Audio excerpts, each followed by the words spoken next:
Hello. Yeah, that's your name. Squirrels got me. Big Jim. Yeah. Really cold and fun. Cold and fun. Cold and fun. That's good that you think that of it, because that's what deer hunting typically is cold and fun. Yesterday morning, I'm glassing up on the pass, and I see these deer moving, and I'm like, ooh, there's some deer moving. All of a sudden, I just see this person just head down, just hauling ass, wearing shorts and a t-shirt with a pack on. And I'm like, is that Tard? My dad always talks about floating through the woods like the autumn breeze. So Robert's when you're the 275 pounds, I don't know how you do that, but the Freightliner. It's just like a creeper. You're just kind of up in the corner watching what's going on down there. Yeah. You know. He's like, he's up there slapping, kissing all over everything. is it warm yet? How did you know the name of the actor? That's right. I know. How did you say his name? Hervé Villechaize.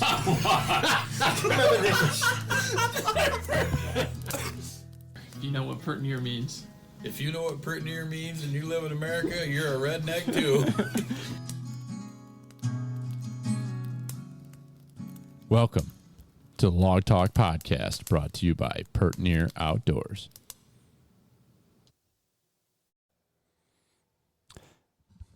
It's that time of year. It's that time of year where we all need to be thinking about, do we have everything we need to hit the woods? Chances are you don't, and if you think you do, you probably could use some more. So how about you go over to thehuntworks.com and check out all the incredible products these guys are carrying. This is a great family, local store. Dan and Steve Dunnigan, a couple hardworking sumbitches. They are now carrying archery equipment, everything from bows to arrows to broadheads, quivers, you name it. So on top of all the great tree stands and box blinds that they're carrying, they're now a full-on archery dealer, and really recommend that you check these guys out for your next big purchase. Head over to thehuntworks.com to see what they've got for sale, or if you're local in the Rochester area, head on over to their store in East Rochester on Dispatch Drive and check them out. They are on social media, The Huntworks, and also online, like I said. And if you purchase anything online, you can use promo code FEEDIN'Em to get 5% off, and that's FEED, FEEDIN, INUM, 5% off. Feed 'em.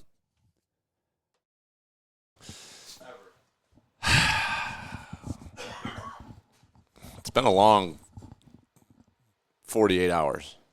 It's been the most eventful 48 hours we've had, well, since last year. It's just, been a lot going on. Mm-hmm. Yeah. Every year it seems to be. All right, well, now we're waiting on Dad.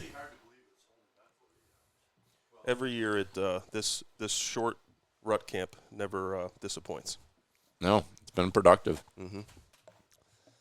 All right, so it's Saturday night. You got Jim D, Slick Willie, and Big Willie. This is Big Willie. Yeah, Big Willie's excited to talk. He's wants to do this podcast. Billy wanted to keep this podcast like 20 minutes. Well, I'm still licking the wounds from last night. We tore it up last night. The buzz bombs got him. Yeah, we actually recorded last night. Buzz balls. Buzz balls. Okay. Yeah, buzz balls. That's they were. Yeah, I didn't touch that. Yeah, for any of you middle-aged men or women out there, I would say do not try to hang with these kids. With your 20-year-old cousins who are mixing whiskey, tequila, drinking little mixed drink buzz balls that are 15, probably 6 ounces of fluid that's 15 percent alcohol. Our bodies don't filter the. No. Anymore. And this morning I thing. verified that. You can't hang with those kids anymore. Yeah. You get to your age. No, it is kind of sad, but I think they had fun with me, with big cousin Bill, It is what it is. Cousin Jimmy. You taught the boys a lot this weekend. Yeah, we let the boys watch. It's going on the soundboard. I know that. We need to get that on the soundboard. So we recorded 2 podcasts last night, and we just sampled them just as we're sitting here on the table. We can tell you that they will likely never see the light of day because they're almost just an embarrassment to podcasting. They would ruin our political careers. Our political careers, as for Joe sure. would say, any potential political career that this could really impede. Yeah, we had a grand old time. So, but we will have that for our own. There'll be some family access, and if there's anyone out there who really just, you'll have to ask Well, if you want to hear it. Yeah, we're not putting this one Maybe out there. next year we'll sit around the table and we'll just listen to that while we're drinking and, see Or what do it happens. again. Or I do might it not drink again until next year That's my plan. because that was maybe the worst hangover I've had in a good long while. Many years. Yeah. So, yeah. So we're trying to. So we're going to try it again. This is take Yeah. 2. Yeah, Well, yeah. take 3 actually. Yeah, I'm very low energy right now, so I'm going to try to probably not bring this whole conversation down because I've been low energy all day. There was a lot of excitement, a lot of good deer hunting, and the listeners deserve to hear They do. it. So where do we want to start? Well, we haven't got your buck yet. Oh No. yeah, that's So you we'll should go like chronological order. Yeah, so last Friday was Halloween, and I took off the day from work, and I just went out hunting, and I shot one. Give us the play-by-play. All right, so play-by-play was, and as we said on this podcast when Dad and I recorded a few weeks ago, I have not been feeling any stress or pressure that I need to even fill my buck tag with my bow because I would not be opposed to having it in late season. So I've been real choosy about when I'm going out, and Halloween's always a great day to be in the woods, and it worked out that it's a Friday, and it was a good day to take off of work. Weather was a little bit nasty. We had high winds. It was like 40, I don't know, 30. No, it wasn't that high. Maybe it was steady, like 15 mile per hour, some gusts in 20, 30 mile range. But it was spitting rain, but it was one of those days where it's like it doesn't matter. It's Halloween. You got to be in, if you can, you should be in the woods. So I went into the hardwoods to hunt instead of hunting on the edge, trying to get out of the wind a little bit. And I went down in the hemlocks. We got not like real big stands of hemlocks, but like intermixed hemlock into the hardwoods there at the farm.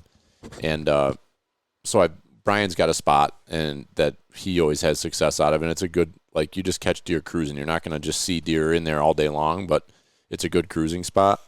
So that's kind of what I was hoping for. And I got in there at about 9 o'clock, got the family out the door. I did a few things for work, and then I headed over and climbed up in the tree and was getting set up, and I turned around and there was a spike horn standing there, and he was kind of acting almost like I didn't know what he was doing.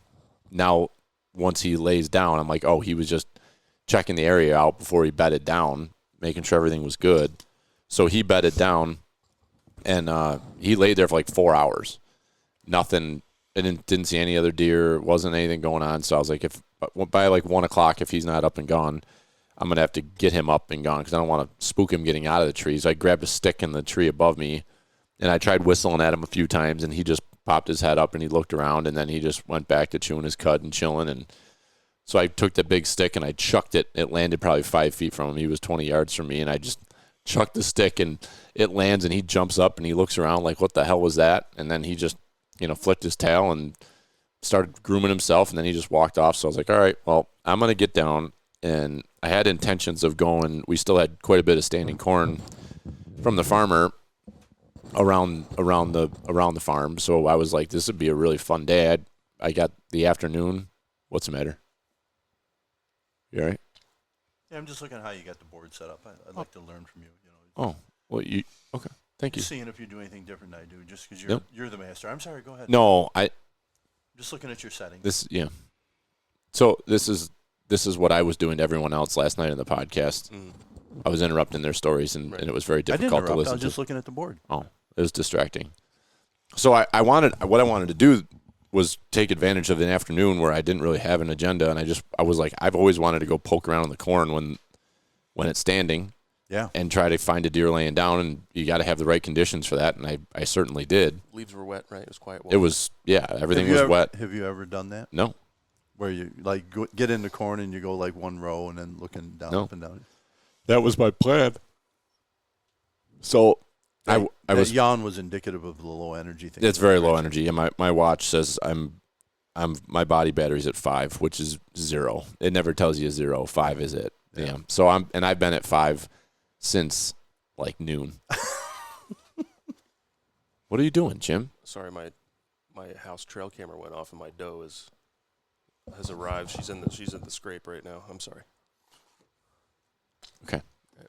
Very So I'm just gonna do a loop, head back to the side by side, and then go to one of these cornfields.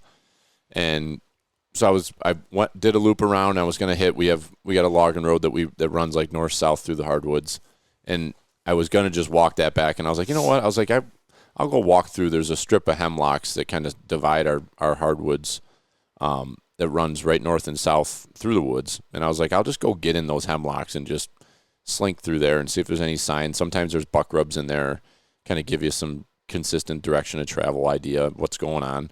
What side of the road? This is on the south side of the road. South side, okay, cool. So I'm walking, I'm probably halfway through the hemlocks back to the side-by-side, and I just catch movement to my west, to my left, as I'm heading north. And here's this buck just pops right out of in our hardwoods. We've done some cutting in there over the last 5-6 years, so there's like a bunch of beech brush and stuff in there, like young beech trees still holding their leaves. And I just remember him coming out of them, and he's just on a mission with the wind straight at his back, coming right into the hemlocks. And I seen him, he never saw me, and I just knelt down. I didn't have an arrow nocked or anything, and I nocked an arrow, and I was thinking, I'm like, the way he's coming, I just see the horns, and like it just took over. I was like, well, I'm shooting. You're shooting at this thing, yeah. So I'm like, my pin's at 20. I have a adjustable. I'm like, I'm at 20. I think he's gonna be at about 20 when he comes where he's headed, and he stepped into the hemlocks with me, and it was probably somewhere around 20 yards. I don't know. I never did range it because I don't even know where I was standing when I shot at him. I know where he was, but I don't know where I was.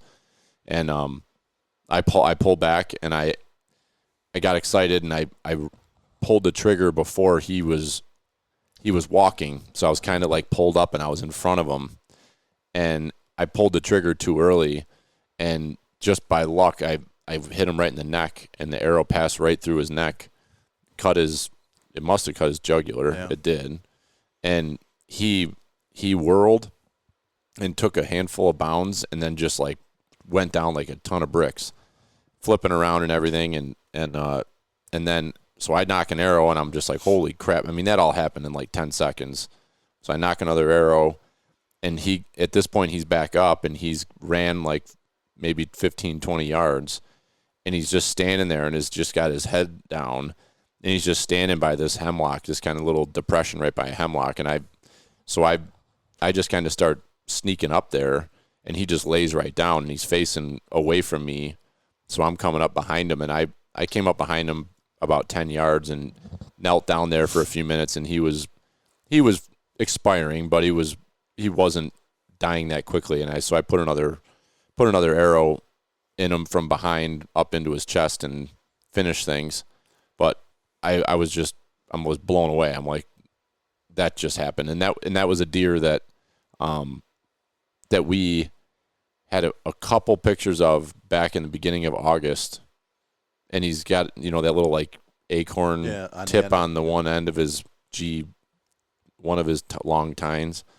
So I knew exactly what deer it was, and we had not seen him until like literally that day or the day before. He was like making the rounds and going past a bunch of our cameras. So he was very active, So it was just a wham, bam. It happened quick, and it's like right place, right time.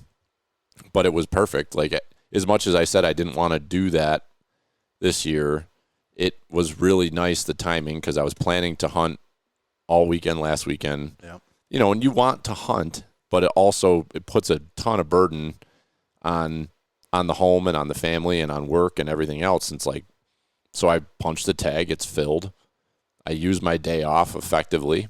Yeah. And I spent the whole rest of the weekend at home doing stuff with the family and letting Sarah do her thing, because I know that even though I punched that tag, I was coming here this weekend for this. Yeah. So I was going to be away. And then this next month, like gun season, we go pretty hard. So I love gun season more than anything.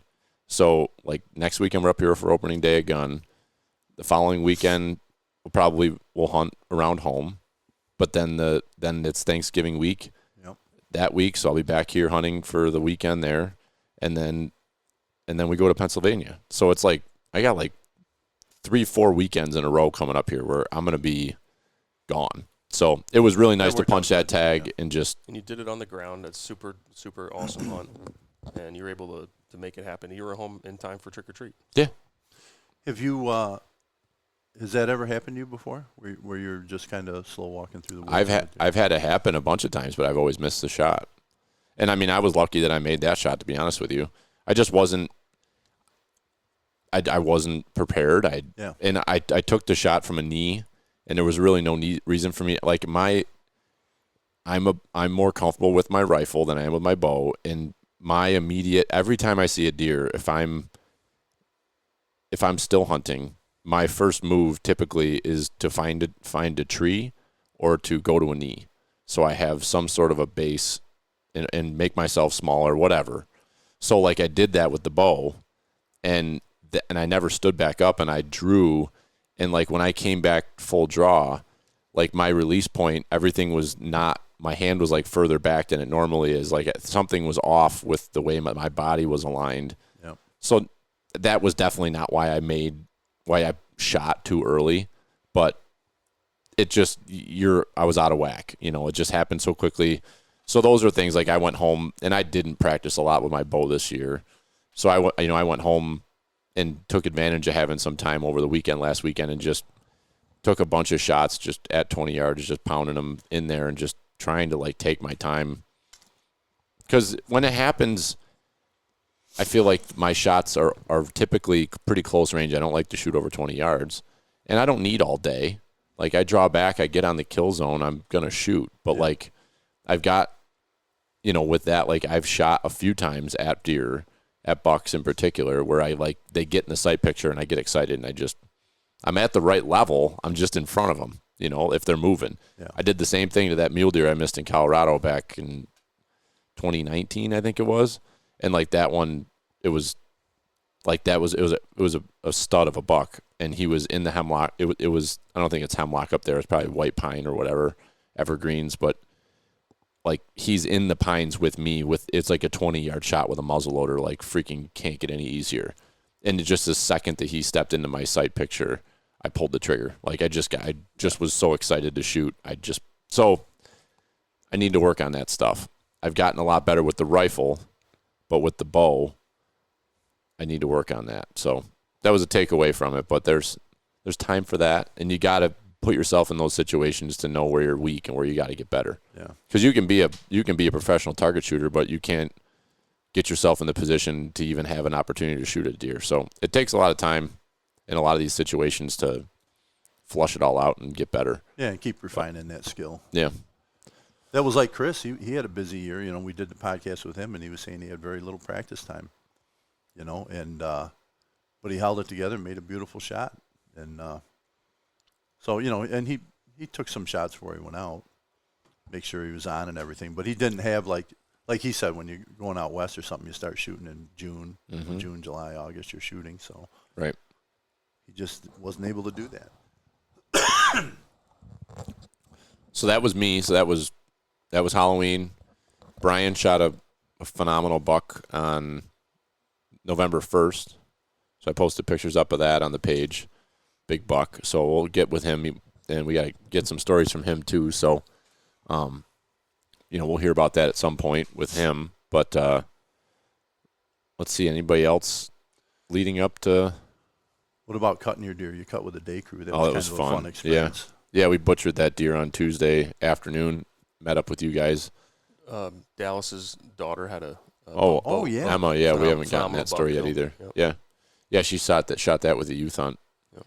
So that was the heaviest buck we've ever weighed. Really? It was 196 pounds. What? Yeah. A hammer buck. Yeah, great job on her. Yep. Yeah, it was fun cutting with you guys. It was just different, but the way that my work schedule was this week, and I had a couple late meetings 2 nights in a row. So I was like, I'd asked you, is there any way that I was thinking I would actually just cut it at your place, and after I got done with my meeting in the evening, I would just come over to your house and do it and just stay out there or something. But you're like, get the day crew together. So that was pretty fun to come over and hang out with you and Yeah, so that was something new this You year. and the Mac that boys. My brother-in-law, Big Al, and his brother Chico and Albert and Joe's free and available. So we've been convening. The Bean Hill meat cutters always cut in the evening after work, and so we started a day crew, and we've been cutting, our deer, the Mac deer, and stuff during the day. And it's kind of nice. We meet at 1 or 2 o'clock and start cutting, and you're done by 3 or 4, and we got some beers going and got the tunes playing. And Yeah, it was fun. It was just different vibe, but very quick and easy. Obviously, it was only one deer, but you guys educated me on the cuber, the meat cuber, the machine you guys have, and that probably the way I'll do every single steak, roast, everything that I get, because it's just the meat. It's incredible, isn't it? It's incredible. The kids love it. I think I've had it 4 times since Tuesday. So. And it's funny because we got a bunch of guys in our crew, and Al's like, I got to come over and cook some cubers for them. Once they taste them, they'll be wanting to cube them all. Yeah. Yeah. It just makes the steak, it's Yeah, it just tenderizes it. It makes them, it's phenomenal. Yeah. Yep. It's a game changer for steaks. Mm-hmm. All right, so then it's Thursday. Thursday, Jim, you got up in the morning and made the journey up here to New York. Yeah, typically when I come into Rut Camp, I take off that Thursday, Friday leading up to our trip, and I try to get into to hunt and /scout for that Thursday to give me some waypoints and spots to maybe hang for the next couple of days, and make a game plan with you guys. And been fortunate last year to get in on some state ground and hike out there and get to make it happen on the ground. So, I didn't have my sights set so high again, but I was hopeful to maybe get in on some deer. So we made a game plan and talking with you guys. So Big Willie made the suggestion, I think, that to go up top of the mountain here. And, I'll let you take it from there because that was your decision. I just kind of was following the lead of what you guys know and how you know the lay of the land. Very little pressure up there, and there's a lot of I think the deer have kind of transitioned to a lot of the acorns, and the ground's covered with acorns up there. Does are up there, and neither one of those stands have had a sit this year. They've been completely untouched. So I thought, we'll put Jimmy out on the point in the ladder stand I had out there, and then I went to the stand where you took your bucks last year, and we had a tree came down on our power line that comes up through the woods of the cabin. So we had some homework or work to do at the Rut Camp. Jim was kind enough to give me a hand and get that power reestablished and get that line hung back up. So we didn't get done till it was like 2 o'clock. We got here at 11, and it took us till 2 to take care of that necessity to get electric back going here. And so we got out a little late. I mean, we probably got on stand at 2:30 or so. Something like that, yeah. Yeah. So I gave Jim a waypoint off Onyx on where that stand was, and he went out there and set up, and I went and got in my stand there on the front of the hill, we call it. And, excuse me. So no sooner I get in the stand, and I'd like to get out my rangefinder and just refresh, pick some spots, and so I going to get my rangefinder out, and I look up in the beech brush up in front of me about 50 yards, and I see trees, moving back and forth. I'm like, oh, that's a buck rubbing, and then deer would pick his head up, and you could see the sun like on his antlers. I was like, as he was the antlers moving, I'm like, oh man, that's a good buck, and so that over the next, really 2 hours, it was just constant activity and deer in and out of that little patch, and so I'd think they'd leave, and I was putting out some grunts, and then that big buck would come to the east side of that beech brush and look down the hill, and I'm like, Jesus, he got a doe in there, and then I realized some of the bucks I was seeing were different bucks, so I ended up seeing, some 8s. That one I thought was a 6. It was the one I ended up getting, but there was several, but it was like 6 different bucks in there, and they were going, and this is not that big of an area, this beech brush, but a couple of times, the big buck, which was either an 8 or a 10, very, very nice buck, but he would start chasing that doe, and they'd come out of that beech brush and they'd run around down by me, and they're running around, and I got the crossbow, and I'm just waiting for them to stop right where I can get a shot. It's like 30 yards. They're running just all around me, never saw me, never winded me. And then they'd loop around. The only time they stopped, they were directly behind me, and I thought they were going to go to my right, so I'm like getting ready to turn around over there. Then I hear the crashing back on my left, so I turn around back there, and they're running up there. So it's, it was like what every hunter dreams of for a rut hunt, right? I mean, I just like all kinds of activity. So it ended up that, make a long story short, they started chasing again late in the day, maybe 4:15 or something. And now I realize what's going on. There's got to be a hot doe in there, and there's bucks circling the perimeter, and that big buck is like keeping everybody at bay. And the doe comes out with a buck on her tail, and they head south into the hardwoods. So I see him run off into the next stick area. So I figured they're going to do a loop and come back. And it's like, I've had to pee for like an hour and a half, so I'm like, while they're gone, I'm gonna get up and pee. So I reach around to hang up my crossbow to the right of me, and I go to get up and I catch movement. I look, and here's two what I think they were like 8-pointers, and they're going across in front of me the opposite way.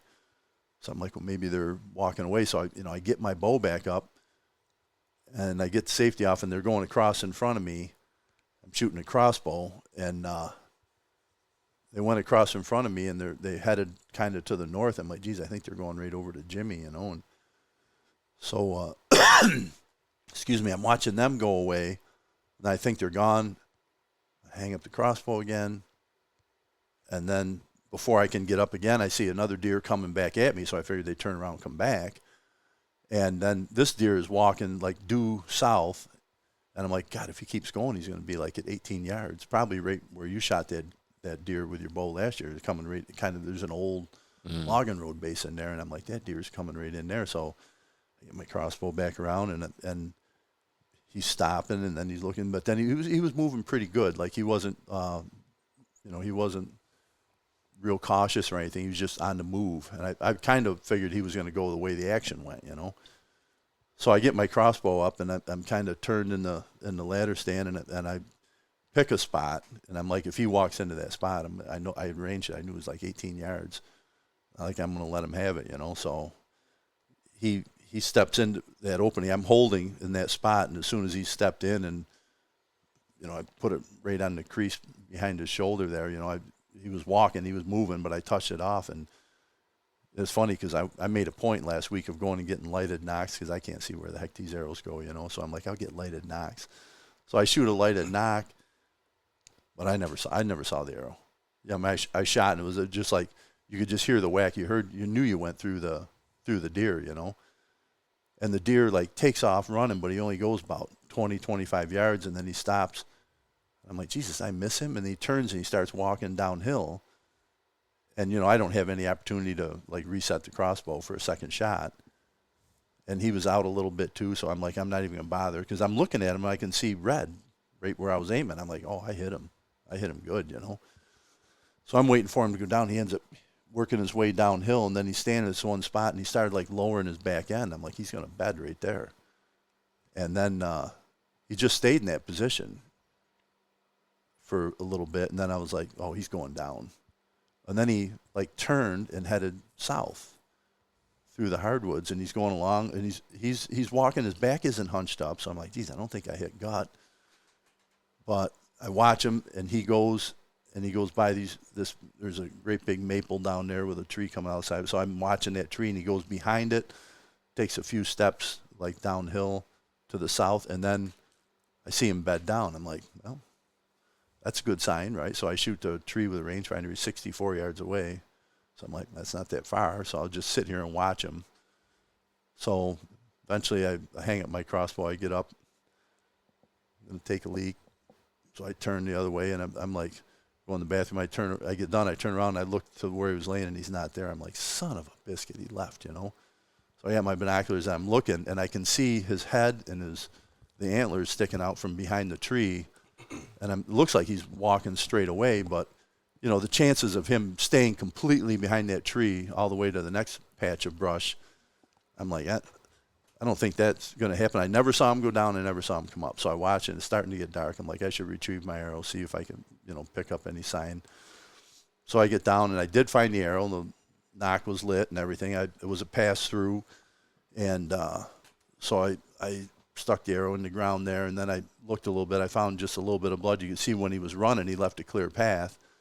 But I didn't see, like, blood on the trees. I didn't see – and then I tried to figure out where he turned and went down, but there's so much brush in there and grapevines and everything. It was just like I couldn't tell. And I didn't want to, like, go down to where he stopped and stood there because I'm like, I know there'll be blood there. I'm looking with my binoculars. I can see the red. So I'm like, I'm going to back out, leave him lay, and then we'll come back later, give him a little time. So I'm like, I'm going to head back. So I get my stuff packed up. Head back. I'm like, I'll wait at the machine for Jim, So I go down to the side-by-side. We parked it down on the side hill. We didn't drive up the top because I didn't want to, they're moving. I didn't want to have that, like, in the path, So we parked down the hill a bit. So I walked down there, and Jim had sent me a text. He's like, you need a hand. And I texted him. I'm like, no, go ahead and finish out your hunt, So I get my crossbow and put it in the case and everything. I put it in the back of the side-by-side. And I'm like, I'll just chill here for a little bit. And phone buzzes again. I look at it, and it's Jim. It's like, buck down. I'm like, you got to be kidding me.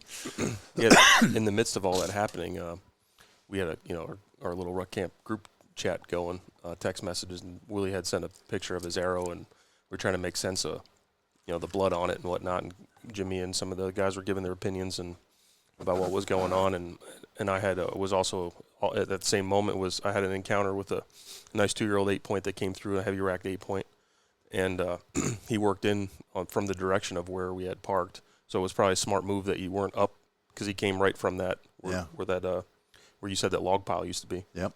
And at the time, so I'm up in the stand, and the stand is facing down the hill. But I chose to go in my saddle a little bit higher than the stand, and I'm saddled up and facing the tree, so I'm facing up the hill. And the wind was coming from my back, straight behind me. Or I'm sorry, it was coming in my face, going towards my back. And that buck's working along that edge, along the crest of the hill. Yeah, the crest of the hill, just working. No clue I was there, just kind of working his way down towards the hemlocks to get down over the hill. And I was already aware of, like, the wind situation, and the way he was coming. I just, it is what it is. I was just gonna see how it played out. And he works in I ranged him at like 40 yards. And I'm comfortable at that distance, but there was just too thick there to shoot. So I chose to let him come a little closer. And as he's working down, he eventually catches my wind, and he just kind of stops and, like, kind of turns and looks directly in my direction. And he's kind of head bobbing and trying to figure out, looking around to see where that smell's coming from. And he didn't blow or bound or anything, but he just kind of, took one of those, put his back leg back and just kind of did one of those turns. And just walked back the way he came, and then he eventually crested over the hill. And as soon as he crested over the hill to where I couldn't quite see him anymore, I threw a grunt at him to see if that would entice him to come back. And he wasn't having it. So he went down the hill? He went down the hill, yeah. And then at that point is when Willie, I believe, was then going back to his machine and was awaiting to hear from me and to see what our game plan was going to be with that. And then as that's all transpiring, I catch movement again from that exact same direction of where that buck came from. But this time this buck was working parallel with that road towards those hot scrapes. And then he, as he gets, like, basically directly in front of me, I get the grunt tube out, and I throw 2 grunts out on one side of the tree, and I lean around to the other side of the tree, and I throw a 3rd grunt out. And as I'm midway through blowing that 3rd grunt, he just puts his head down and, like, literally starts just a fast trot right in my direction, like coming in for a fight, which was pretty cool. When they're responsive to the call like that, it just doesn't get any more exciting. So I'm already clipped on. My bow's on the left-hand side of the tree, so I get my bow, and I'm clipped on, and I swing around to the other side. And he comes in about 50 yards, and he slows up, and then he's kind of just stomping and stepping and, like, still working my way, but just looking to see where that taking a look to see where that sound's coming from. And there was a scrape back there that was freshly opened up within the last day or two. And he gets in there, starts working that scrape, and he's at this point he's at 33. So I clicked my rangefinder again. It's 33 yards. I put that back away, and I wide open shooting right there. And it's kind of on my if you're in a saddle, it's also on my weak side there. So I kind of already had shifted my weight and kind of pulled my tether and things like through, so I was able to twist around the tree that way. And So he's working that scrape and he's hitting the licking branch. And when he's hitting the licking branch, you'll see deer sometimes they'll kind of shimmy their body slightly as they're working that around. And when he did that, he presented like a 1/4-2, a lot less of a 1/4-2 shot instead of more of a frontal. But I knew I still had to tuck that inside his front, inside that, towards the chest, inside that shoulder. So I put I have a 2-pin like Billy does, a slider at the 20 and a 40, so I can gap shoot for 30 yards. So I held that right there and touched it off and buried it in his chest right up to the fletchings. I shoot bright orange fletching, so I could see the fletching sticking out. And as soon as I hit him, you heard the loud pop of the chest, and he mule kicked, and immediately with the naked eye I could see just blood just spewing out right where that arrow's at. Yeah, there was a heck of a blood trail, right? I mean, I'm walking down to him with my flashlight, and I passed the blood trail. I mean, it's just like you didn't have to look hard for it. I just stumbled across. So he mule kicks and then just starts sprinting down towards where I'm facing uphill to my left, kind of like where that other buck had almost winded me. And he gets there and he stops and he kind of is swaying a little bit. And at this point, I pull my binos out, and I don't need to use my binos at this range. He's at 60 yards or so, but just through experience, I try to analyze as closely as I can of what's going on. So I got my binos up, and I see him swaying back and forth, and he turns like he's almost like wanting to come back uphill, and then he just falls back, and I watch him flip over down the hill, and I just fist bumped it, and it was a buck down. It's just unbelievable how that all happened so fast, and it was cool. It was cool. It's the best in bow hunting when you see him go down in sight. Yes, just a good feeling. Yeah. So. And that was 2 years in a row that, like, 4:30 in the afternoon. Yeah, just 4:45. stroll into New York, only here for a few hours, and bang, buck down. Put one on the pole. It's an easy game. Mm-hmm. So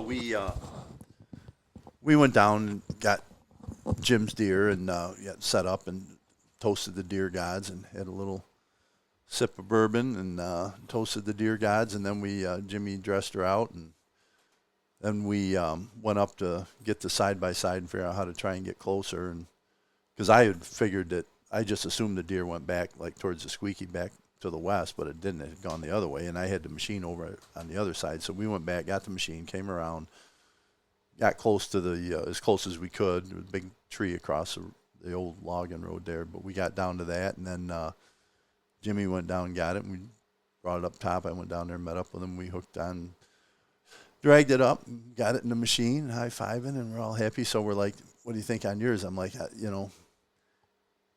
like if it was like the perfect shot, he would have died while I was watching him, And so I said, the fact that he's not dead yet leaves me a little uneasy. Mm-hmm. I think it was a really good shot. I think it was a killing shot. It was a pass-through shot. I know I got the left lung, and I thought maybe liver. But I told Jim, we're going to let some time pass. And while I was, I put a call into our neighbor up over the hill, Whitetail Mountain Trackers, to Phil Huber. And because I got thinking about him, like him and I get up there and we start like bumbling around trying to find, like if I had a really good blood trail, I would have seen it previously, right? So I'm like, I know I'm not going to have a strong blood trail.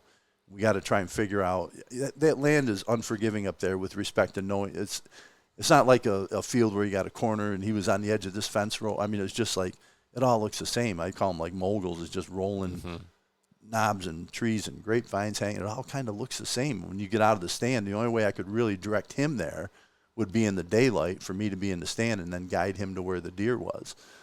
So I'm like, and I worry about coyotes and getting on them, So I hate to leave them lay overnight. So, but I thought having a degree of uncertainty that I'm thinking I give this deer 6 hours, right? So I had put a call into Phil. He was out hunting. I left a message for him. So he called me back. He's like, yeah, I'm home. He's like, we talked about it, and he's like, oh, that's a dead deer. And he goes, you want to wait till morning? I'm like, I hate to. He goes, yeah, I know. He goes, might not have anything left, So he goes, well, let's give it 6 hours. I'll be there at 10:30. We'll go up.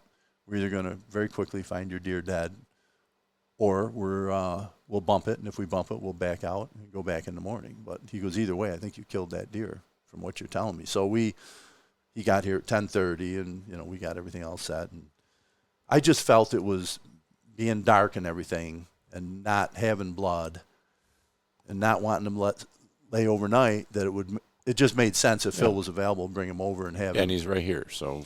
So he was very happy to do it and came over, and we got up there. It was funny because at first we're going in there, and you know he's working the dog, and he's got that long leash, and it's going around trees, and the dog is back and forth, and Jim was telling me, he goes, at first I really was like lacking confidence in the dog. He's like, this dog has no idea, because it's going where the deer didn't go. But you know, the dog, we've seen him work a couple times, and they have to sort it out in their head. So many deer were up there and stuff going on. I thought maybe she was just getting confused. Yeah, because there was deer running all around in there, multiple different. But I'm like, I don't know, is this going to be a hard track, right? But eventually that dog kept going back and forth and coming up and down and going all over the place. And so I told Jimmy, let's just stand still so we're not messing up any scent. Just don't move until the dog figures it out. And eventually the dog started going down to where the area where the deer was standing. And I'm like, there's got to be blood there. There had to be, because I had my binoculars. I was watching it. And then all of a sudden, you know, he called out. He's like, let's go. And the dog was on it. She was on it, and they were moving south, right? And I'm like, that's exactly the direction they went. And I recognized the tree when we went by it, and he's like, there it is. And the deer had not gone much farther. It must have bedded again and died right there. It was actually kind of right behind that tree, literally right behind it. Yep. So, you know, we're like, yes, we got it, right? And I'm looking at him like, what, somebody start gutting this for me already or what, you know? And the nuts were eating off it.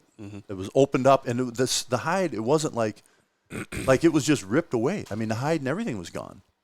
It was crazy. Yeah.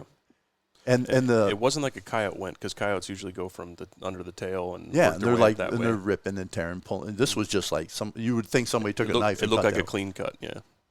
And something just like, and the deer, its head was like jammed under like a root or something, the antler, and the head was like twisted around almost like 360 degrees, like a full. It's like, the heck. And like to the point where, you know, we were having trouble like getting the deer like straightened out, you know. And so when you find a dog or find the deer, the dog, we work mostly with Phil, but I know that Bobby acts is the same way, that like you stay the heck away from the dog, because the dog becomes very aggressive. It's his deer. He's very excited. So he told us, we find the deer, just you stay away until I get the dog tied securely to a tree. So he ties the dog off, and she's going nuts. And then we do our high fiving, and we do a little toast to the deer gods. And so then we start to field dress. And while we're field dressing, all of a sudden the dog like turns around, and all her attention is focused down.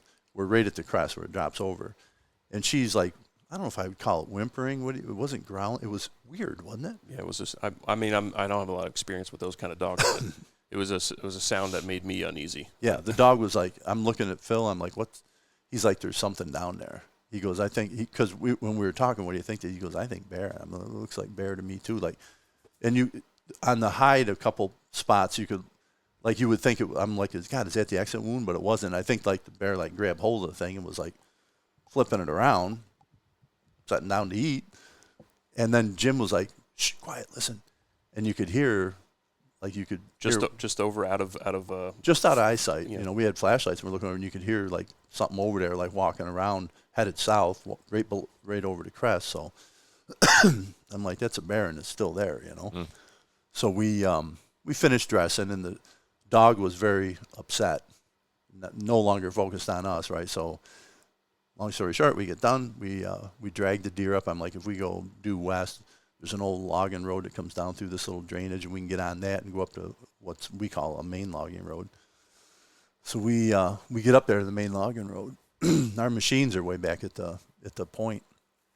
So I said to Phil, I go, do you want to stay here or do you want to come with us?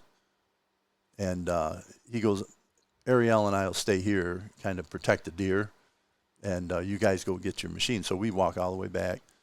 And we're getting to the machines, and we're kind of like over the crest of the hill a little bit there, down where the machines are. And right about the time we're getting the machines, you can hear the dog going nuts back there. And, you know, hadn't heard a peep out of the dog the whole time, and she's going nuts. And I told Jimmy, I go, the bear don't like it when you steal their meal, you know. And I go, I wonder if something's going on over there.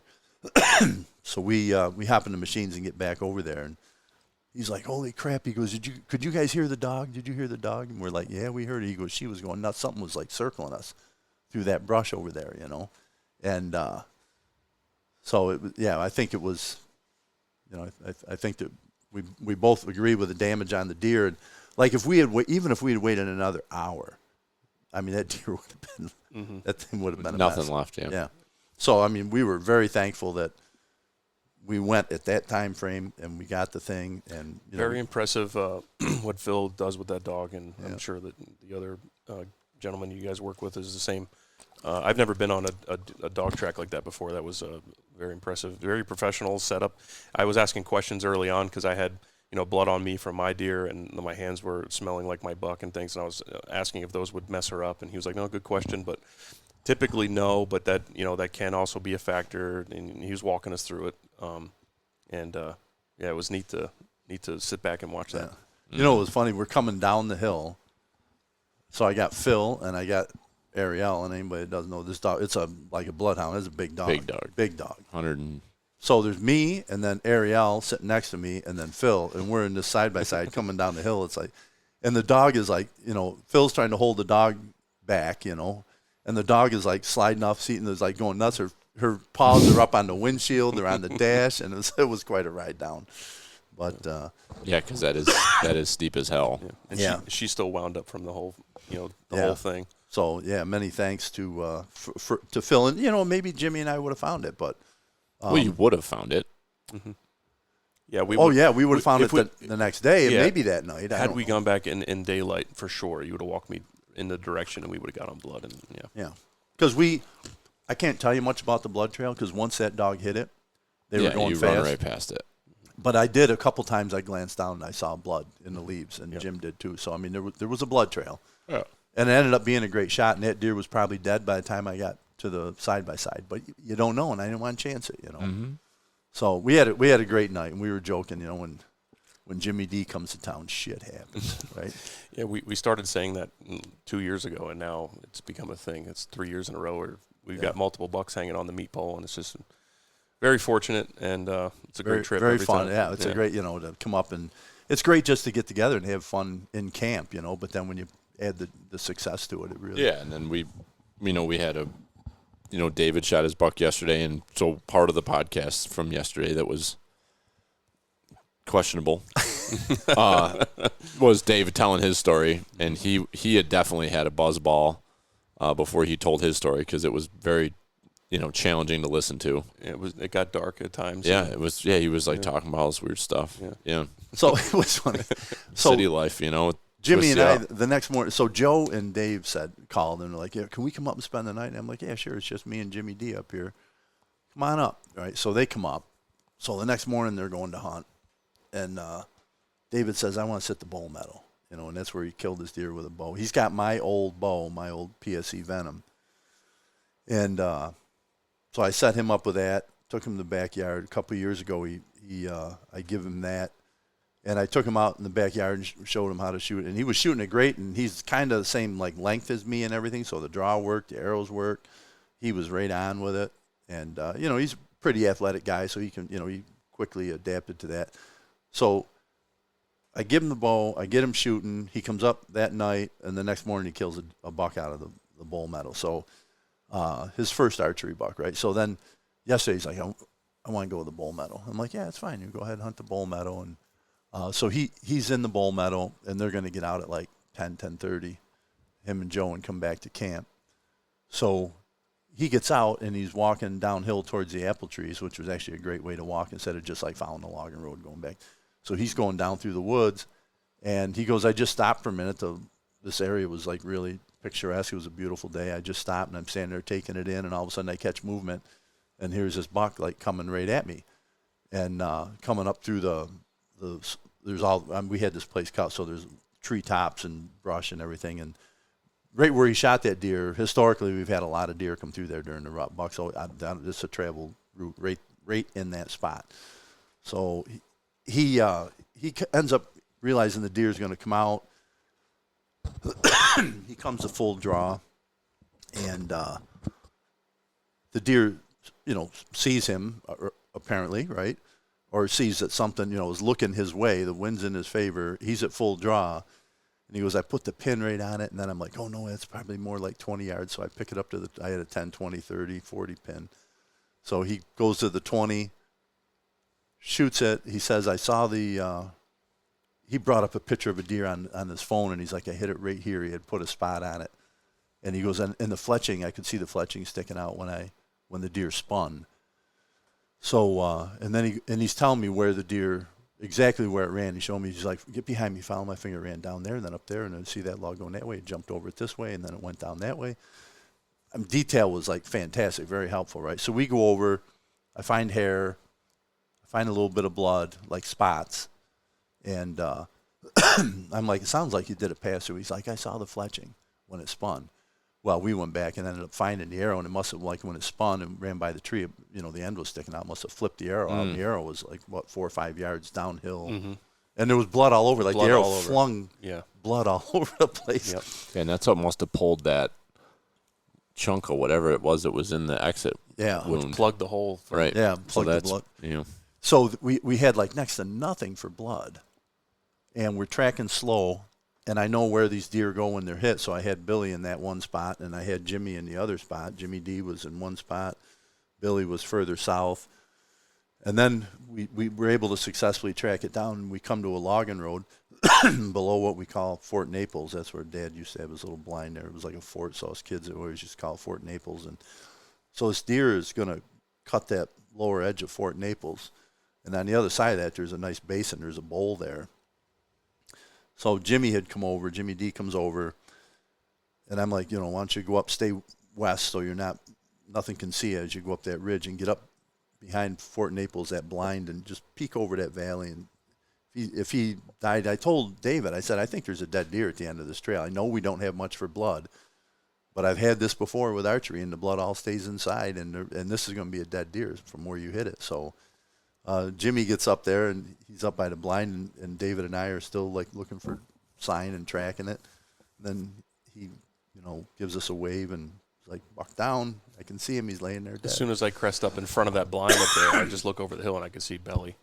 And it was right there. Yeah, I put my binos up to confirm that he was, for sure not going to get back up. Yeah. And he was stone dead. Yeah. Yeah, I let out a couple of yells for the boys. And so David was thrilled to death to be down there. He's not a huge buck, but David's best buck, and he was a nice buck. He did it on the ground, primitive style. I mean, that's impressive for a guy that hasn't been hunting very long, especially with archery equipment. Yeah, and he just shot his bow a few times. He lives in Boston. He came home the day before, and he shot his bow a little bit, and then wanted to do a little hunting. So it's not like he's, like, tricking out his gear and everything. So he takes an arrow out while we're tracking, and he knocks an arrow, and he's got mild arrows, and there's a rage on the one arrow, but the O-ring's gone, and it's partially deployed. Yeah, the blades are, like, flipping around in there. I'm like, do you have any broadheads that aren't already deployed? It's like, what do you mean? I'm like, well, these broadheads are supposed to be, like, folded in, and when it hits a deer, it's a mechanical. They flip around. He's like, oh, I didn't know that. He goes, this is the same way that the broadhead was on the deer I shot. I'm like, they were already deployed? He's like, yeah, they were just, like, hanging out. I'm like, oh, my God. But, so it was funny. And so I'm going to take his bow here during off-season, get a new string put on it, and get him some new broadheads and stuff. But he was very proud, did a great job. And, Joe was going nuts. So Joe has been hunting very hard since he got out of the military. His plan was to just hunt. And he hasn't been able to connect, and everybody around him's connecting, the young guy. So I'm like, come on, we'll take you up. I'll put you in the stand I was in the night before, because that's a hot spot, So he gets up there. We're in there last night, and the wind is blowing to beat the band. And he looks to his right, and here comes a beautiful 8-pointer. And it's coming. And so he's got his dad's crossbow. He's been practicing with it. He's going to shoot it with a crossbow. So this deer's coming, and it's coming. And he's like, I just needed it to come a little bit farther. And he goes just walking along, and all of a sudden it just, like, stopped and stared right at me. I go, he caught your wind, He said he didn't snort or anything, but he turned right around and went away the opposite way. I'm like, you got busted. He winded you. Mm-hmm. But he goes, I've never been so mad. I was deer hunting. He goes, I almost just got down and came back and sat in the side-by-side and waited for you. He goes, I was so defeated, But, hey, that's deer hunting, right? I mean, and it's hard, right? We're in a group, and the camaraderie, and guys are, like, high-fiving. There's deer hanging on. You got one, and I got one. Jimmy got one. David's got one. Chris, David, and Joe's dad, he shot that 12-point. We've all been in Joe's position before. We have. And bow hunting's very humbling, and he's got to stay on the horse, and eventually he'll connect. Yeah. Yep. So it was a good weekend. Great weekend. We had a bear roast last night. So we had a bear roast in a crock pot with potatoes, carrots, onions, and a little seasoning mix in there, a stick of butter, and it was nothing but good. It's quite the party. Yeah, huge crock pot full of that, and it was eaten completely up. Yeah, so it was a big hit. Everybody loved it, and we'll be definitely doing that again. Mm-hmm. But yeah, it was a great weekend. Good times. One of my favorite trips of the year for sure. Look forward to it again next year. Yep. And next week we'll be back up here again to feed him with the gun. Yeah. Yeah, We're gonna get him his third buck. I've never had a $3 season, and I got the two. Knock on wood, got the 2 hard ones out of the way. So yeah, I'll try to make it happen. He's gonna come sit with me so that I can't shoot a buck. That's right. If a deer comes and he's a good Billy buck, needs to hold his buck tag to try to shoot one with Bill Dan. That's the goal. And that's very cool. Yep. Because with your farm, as the season progresses, the way you guys have your setup out there is beautiful, and it's very realistic that you'd be able to do Oh it. yeah, we're gonna be able to hunt after school any day that is good. Yeah. So yeah, and that's something that Brian and Dallas, because of their schedules, they can't. Mm-hmm. So basically, my Bob's home for the rest of this. He'll be home through the holidays. So basically, Bob and I mean, we can kind of pick and choose any afternoon we want to go. So yeah, it'll be good. And that's that's how you get the kids like locked into it. Mm-hmm. Both you and Jimmy were you were both 9 years old the first time we got a deer together, and so I mean you got me beat last year. Billy was what 6 during deer season. Mm-hmm. And you guys got that doe, but I mean that's where you plant the seed, right? And you get the kids out there, and you get to see it all come together. And I'm glad he didn't come up here today because the deer just weren't moving, and it would have been another. He's been up here a few times, and it just hasn't been good. The times when he's here, so I want to make sure when I'm getting him out there, it's when we're seeing deer and there's action going on, right? Because boring is not what good kids when you're want 7. at that age. Yeah, No. 7 years old. And it has nothing to do with the fact that there's still a 160 running around at the farm, with the opportunity to shoot it with the little guy in the stand. No, that's definitely part of it. Yeah, I know, I was kidding. Yeah, that would be something. Yes. All right, I'm done. Yeah, you look like you've gone past. I'm done. He was done 30 minutes ago. Yeah. How long did we go? You wanted to This is perfect. Perfect, Yep. right on All right. time, right about an hour. Yep. All right, good. Okay. Well, we'll wrap it up, and you got to get your rest, and you're up and out of here early in the morning, and Jimmy D's got to pack up and be rolling by 8 or so, and head back to PA to do PA things and spend some time with the family, watch the Bills game. That's it. Go Bills. Go Bills. Fade him. Feed them. All right. Till next time. Fade him. Feed them. Keep feeding him.